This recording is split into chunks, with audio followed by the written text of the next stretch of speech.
시진핑 중국 국가주석이 집권 3기를 공식화한 이후 국제무대에서 중국의 행보가 심상치 않습니다.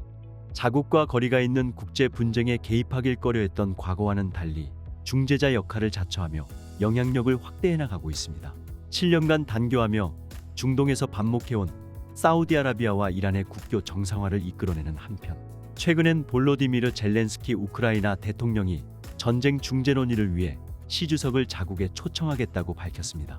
외신들은 중국이 시진핑 3기 출범을 맞아 미국 주도의 국제 질서에 본격적으로 균열을 내려하고 있다는 분석을 내놓고 있습니다. 세계를 민주주의 권위주의란 이분법적 대결 구도로 몰아가는 미국과 달리 자신들은 중재자로서 국제 평화에 기여하는 국가란 인식을 타국에 심어주기 위한 전략이라는 겁니다. 중국이 중재자로 나선 지역을 보면 그 의도가 분명하게 읽힙니다. 지난달 10일 중국은 이슬람권의 패권을 놓고 대립해왔던 사우디와 이란의 국교 정상화를 이끌어냈습니다. 중동 지역은 21세기 들어 미국의 군사 행동이 빈번했던 곳입니다. 미국의 외교가 최근 힘을 쓰지 못한 지역이기도 합니다. 미국이 패권을 추구한다는 인식이 중동 국가들 사이에 남아있는 가운데 중국이 중재자 역할로 미국의 약한 고리를 비집고 들어온 셈입니다.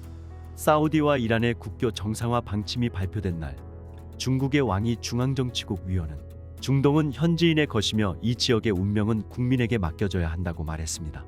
또한 중국은 우크라이나 전쟁 1주년에 공개한 문서인 우크라이나 위기의 정치적 해결에 관한 중국 입장을 통해 우크라이나와 러시아의 직접 대화와 휴전 등을 촉구했습니다.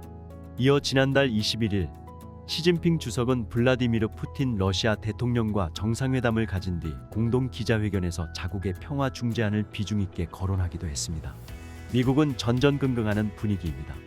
중국의 중재안을 완전히 무시할 경우 자칫하면 미국이 전쟁 종식과 평화에 관심이 없다는 메시지를 국제사회에 보여주는 꼴이 될 수 있다는 겁니다. 중국 입장에선 자국의 중재안이 미국을 평화보다 대결을 추구하는 국가로 몰아갈 꽃놀이패가 될 수 있는 셈입니다. 이런 가운데 중국은 유럽 국가를 상대로도 중재자 세일즈에 나설 예정입니다.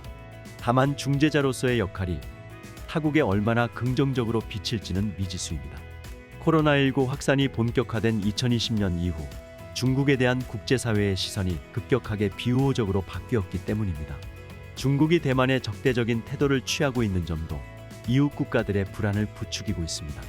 아무리 중국이 자국과 먼 지역에서 벌어지는 국제 분쟁을 효과적으로 중재해도 이웃 국가의 마음을 돌려놓지 못한다면 미국이 주도하는 세계 질서를 재편하긴 어려울 겁니다.